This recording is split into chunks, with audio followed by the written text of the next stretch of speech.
kai ya fi kalli ofisa Turkash. Wutar rikici yana ƙara ruwa tsakanin gwamna Dr. Abdullahi Umar Ganduje da kuma shahararren mawaƙin siyasar nan wato Dauda Kaho Turarara. Inda kawo yanzu ake ci gaba da dambarwa akan wannan rigima. Inda gwamnan jihar Kano gwamna Dr. Abdullahi Umar Ganduje ya bada umarni a rushe gidan wato shahararren mawaƙi na siyasa Dauda Kaho Turarara. Wai akan cewa gidan nasa ya toshe hanya ta magudanar ruwa kamar yadda al'umma suka sani. Wanda kawo yanzu tuni al'umma suka fara yin wani bidiyo inda aka yi wa gwamna Dr. Abdullahi Umar Ganduje wani kirari da kuma wato sakin murya na wato bambadanci da kuma roƙo da bayyana irin halin da ake ciki na a taimakawa shahararren mawaƙin siyasa Dauda Kaho Turarara ka a rushe wannan gidan nasa kamar yadda a baya yake zaune lamun lafiya to ya kamata a ce yanzu ma gwamna Dr. Abdullahi Umar Ganduje ya daga masa kafa. Kowa da ya sani cewa gwamnati ikon Allah ce domin ko idan ka taba ta ba lalle ka kwana lafiya ba kamar yadda al'umma suka sani. Kawo iya zo shahararren mawaƙin siyasa Dauda Kaho Turarara cikin sa ya ɗori ruwa domin kuwa gwamna Dr. Abdullahi Umar Ganduje OFR Kadimul Islam ya sako shi a gaba kamar yadda za mu sauko muku ne bidiyo a daidai lokaci inda ake roƙon gwamnatin jihar Kano din gwamna Dr. Abdullahi Umar Ganduje akan da ya haƙuri ya taimaka ya bar Turarara gidan nasa kamar yadda ya saba rayuwa a baya. Kamar da al'umma suka sani kowa ya sani cewa yau tsawon watanni da dama kenan inda rikici ya barke tsakanin gwamnatin jihar Kano da kuma shahararren mawaƙin siyasa Dauda Kaho Turarara. Wanda hakan ta faru ne tun bayan lokacin da shahararren mawaƙin siyasa Dauda Kaho Turarara ya canza shekara daga jam'iyyar APC mai mulki a yanzu zuwa jam'iyyar ADP.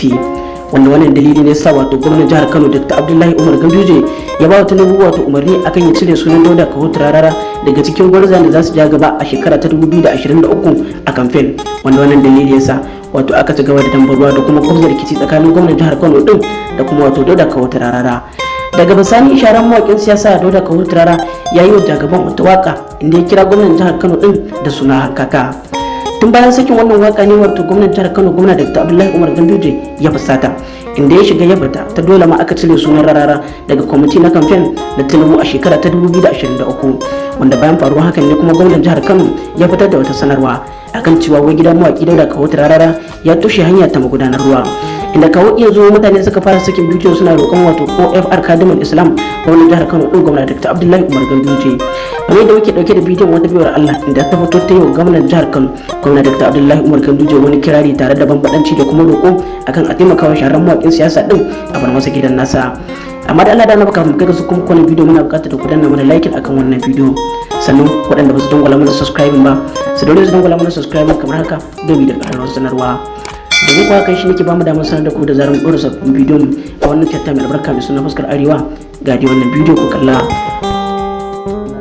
Excellency kai na gogo katifuri wannan magana fa ba dan ina yin ta ba wai dan ni APC ce ko wani abu kawai ya cancanci kirari ne a wannan lokacin saboda neman tuba muke yi a gare shi neman afuwa wannan wata irin masifa ce ranar tsaka muna zaune a zo a ce wai gidan rana ya bi wata kan hanyar ruwa ya toshe magudanar ruwa ko wani abu kenan rubuce shi za a yi gaskiya an wannan magana da ta zo gaskiya ce mai shiga uku tuba muke kai ga ganin wargaji maganin gizigiti ga ganin gandu da to a ce maka duniya da uwar duniya in kin yi kuka a baki bilbotu da kanan lakasera kowa ya ja da kuka nan Kano ba nasu bane sai da kai gandu da kahuta dan Allah abuwa muke yi wa excellency tuba muke nema yi wa excellency rikici ka maganin maza a kwabe su sai da kai yau ake yin ta kai gobe ma ana yi da kai an buga da ku an bar ku dole ku yi bacci kuma ku tashi a ce yi wa excellency sai da kai ka huta kai shekaru irin na dabino ka huta jinjina gare ka gwamnati ikon Allah da din rufe tsararsa duk rashin kunyar da yadda an ambaci gwamnati dole ya san inda yake mai jiyo kai ga duk da katifuri to ga ka gaban ku Allah ya bada zaman lafiya yanda kuka fara tare insha Allah tare za ku rasu ga kabarin babba gana ka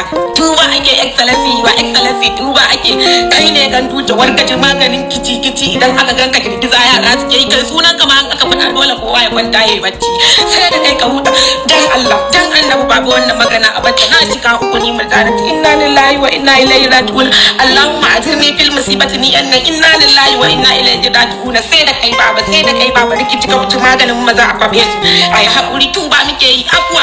ni fa ku ce wai ina yin wannan abubuwan da zaka za ku rara ga rara ku ci kansa ni ban taba ci a rayuwar duniya ba kawai dai abin ne ba daɗi kun san koyaya ne ni abin da na fuskanta kamar yadda na faɗi rana mawaki ne ci yake yi shi a haka sana'arsa take kamar ni dinnan da ake yin kallo ga ni na susun ma'ahu katilan makatula ni ma dan wannan surutun da nake da su nake dan kai ruwan da zan saka a sarki na baba a yi haƙuri kuma Allah ya dakarorin waka da komai za a gyara su babu tufa muke yi ran kace kaɗe excellency ko da excellency auke shugaban kasa shine president gwamna excellency ban fata ba excellency tuba muke duka dogara ga Allah ba ganin maƙiyan ka fadawanka ko kuke tafiya ko babu diniya a ce ga kunan kai gandu da kaci firi ku ne ba kware na abokan rigima dukkan kantarsa kowa ya da ku ya kwana a daji ba dai a garin Kano ba kai maza ku je mun muna. To kamar dai da al'umma suka kalla a cikin wannan bidiyo murja a TikTok kenan inda ta fito tana roƙon gwamnatin jihar Kano gwamna Dr. Abdullahi Umar Ganduje akan ya taimaka kai ya rushe gidan sharan mawaƙi wato Dauda Kaho Turarara. Bayan faruwar wannan al'amari mutane da dama sun fito sun tofa albarkacin bakin su a kafafen yaɗa labarai da kuma social media inda wasu suke ɗaukar wannan hukunci ta fuskar wato cin mutunci da kuma cin zarafi. Duba da irin yanayin da wato gwamnan jihar Kano gwamna Dr. Abdullahi Umar Ganduje ya bayyana cewa gidan shahararren mawaƙi Dauda Kaho Turarara ya fita kan hanyar ruwa bi ma'ana ya toshe magudanar ruwa